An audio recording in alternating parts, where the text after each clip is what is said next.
जीवन बगिया ऐसी उलझी, फूल उगे कम, कांटे ज्यादा। सिमटा जीवन डूबी शासन, आना है तो अब भी आ जा। यदि किनारे पर हो तो किनारा छोड़ो, यदि बीच में हो तो उसको भी छोड़ो, और यदि अंत में हो तो उसको भी छोड़ो, और जो भी बचा उस शव को छोड़ दो। उस शव की स्मृति नष्ट हो जाने दो अपने आप ही। और यदि आपने अभी तक अंतिम अध्याय नहीं देखा है तो मैं आपसे विनती करूँगा, कृपया करके अंतिम अध्याय देखें। उसके बाद ही इस अध्याय में प्रवेश करें। इस अध्याय को अपने पूरे होश हवास के साथ देखें, वरना अपना समय इस अध्याय में व्यतीत न करें। यदि ढंग से देखें तभी देखें। इस लिहाज से यह अद्भुत है। उपनिषद प्रश्न से शुरू होता है, प्रश्न पर पूरा होता है, लेकिन प्रश्न का रूप, प्रश्न की व्यवस्था, प्रश्न का गुण बदल जाता है। प्रश्न पूछा था शिष्य ने प्रारंभ में, और प्रश्न पूछा है गुरु ने अंत में, और दोनों के बीच में कहीं उत्तर है। इसलिए दोनों ने प्रार्थना की थी, हमारी रक्षा करना, हम साथ ही पराक्रम करें, हमारा साथ साथ पुरुषार्थ हो, हम दोनों को बचाना, हम डूब न जाएं बीच में। उत्तर देना बहुत आसान था, समाधान तक पहुंचाना बहुत कठिन। उत्तर कोई भी दे देता है। उत्तर देने में कोई गुरु नहीं होता, शिक्षक हो सकता है। गुरु नहीं होता। गुरु और शिक्षक का यह फर्क है। गुरु समाधान देता है, शिक्षक उत्तर देता है। शिक्षक से आप पूछ सकते हैं क्या क्या है, वह बता देता है। आवश्यक नहीं है इस उत्तर के देने में कि यह उत्तर उसका स्वयं की ही हो, इसको किसी और ने दिया हो। यह भी आवश्यक नहीं है कि उत्तर जो दे रहा है इससे उसका कोई समाधान हुआ हो, यह भी आवश्यक नहीं है। यह उत्तर है बंधा हुआ, यह परंपरागत उत्तर है। उसने किसी और को दिया, शिक्षक ने उसके शिक्षक को दिया होगा, और उसने अपने शिक्षक को दिया होगा, उस शिक्षक ने अपने शिष्य को दिया होगा। तो यह परंपरागत उत्तर है। यह शिक्षक शिष्य को सौंप देता है, लेकिन गुरु उत्तर नहीं देता। ध्यान रखें यहाँ पर, गुरु उत्तर नहीं देता, उत्तर शिक्षक देता है। गुरु समाधान देता है। समाधान दिया जा सकता है समाधि देकर ही, और तो कोई उपाय नहीं। असल में समाधि के द्वारा ही समाधान हो सकता है। यह पूरी प्रक्रिया जो इस उपनिषद ने कही है समाधि की प्रक्रिया है।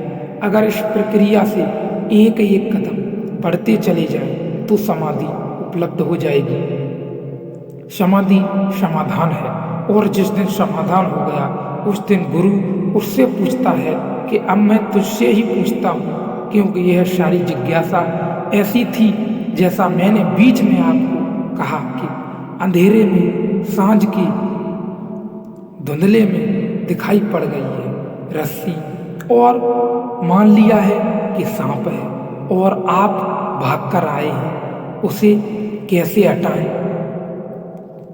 लकड़ी के सहारे, या उसे कैसे भगाएं, वहाँ उसे कैसे भगाएं, गोली चलाएं कि क्या करें, उस राह से ही जाना छोड़ दें। यदि मैं आपको इतना ही कहूँ कि कहाँ कोई सांप वाप नहीं है, भ्रांति में पड़ गए हो, मन का प्रक्षेप है, गलती से देखा हुआ, तो यह आशा करनी बहुत मुश्किल है कि आप मेरी बात मानेंगे।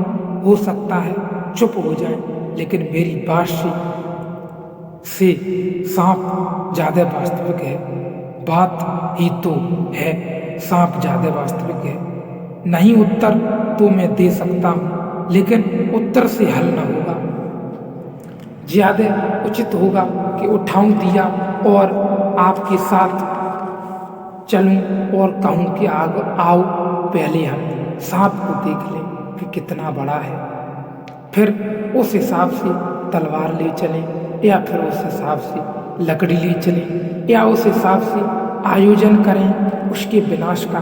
पहले चलो, पहले सांप की सामर्थ्य, शक्ति, उसकी ताकत को देख लें और जानते हुए कि वहाँ सांप नहीं है। गुरु जाता है जानते हुए कि वहाँ सांप नहीं है, यह भ्रांति में पड़ गया है और वह कहता है चलो एक बार उसको देख लें। उसके विनाश के लिए, बाद में उसके विनाश के लिए उससे तलवार या फिर कुछ भी ले चलेंगे, पहले उसे देख लें। यह दिया लेकर जो चले आपके साथ तो शिक्षक नहीं है, शिक्षक उत्तर दे देगा। हो सकता है यह भी बता दे कि आदमी को कैसे रस्सी में सांप दिखाई पड़ जाता है, सब समझा दे। लेकिन अगर आप उससे कहें कि चलिए, फिर उसी रास्ते पर वह कहे कि यह उत्तर भी मेरा सुना हुआ है, हम झंझट में नहीं पड़ते। शिक्षक ही कहने लगे, जैसे ही आप कहें कि चलिए, फिर तो यदि आप कह रहे हैं कि रस्सी, सांप की जगह आपने रस्सी देखी है, तो शिक्षक भी कहेगा हम झंझट में नहीं पड़ते। क्या पता उसने किसी और से सुन लिया हो, कहीं और से ले लिया हो, उत्तर भी उसका उधार हो। यह उत्तर शास्त्रीय नहीं हो सकता। सांप हो ही, इससे हमारा लेना देना नहीं।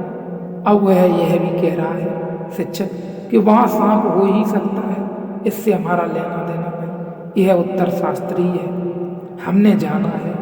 लेकिन उसने बता दिया कि आदमी को रस्सी में सांप कैसे दिखाई पड़ता है। हमने जाना है, हमारे गुरु ने हमसे कहा, उनके गुरु ने उनसे कहा, यह हमें बिल्कुल पता है, हम सब बता देते हैं। लेकिन यहाँ से हम जाते नहीं, लेकिन गुरु आपके साथ जाएगा जानते हुए कि वहाँ सांप नहीं है। लेकिन यह अनुभव आपका भी बनना चाहिए कि वहाँ सांप नहीं है। दिया लेकर जाएगा। यह पूरा उपनिषद दिया लेकर आगे चलता है और एक एक इंच रास्ते पर प्रकाश पड़ने लगता है, अंधेरा कटने लगता है। फिर जाकर वह खड़ा हो जाता है। रस्सी के सामने आपको सांप दिखाई पड़ता जाता है, लेकिन वह कहता है देखो सांप कहाँ है। यह पूंछ नहीं है उसकी, यह रस्सी नहीं है, यह धड़ नहीं है, यह रस्सी है। फन नहीं है, यह रस्सी है।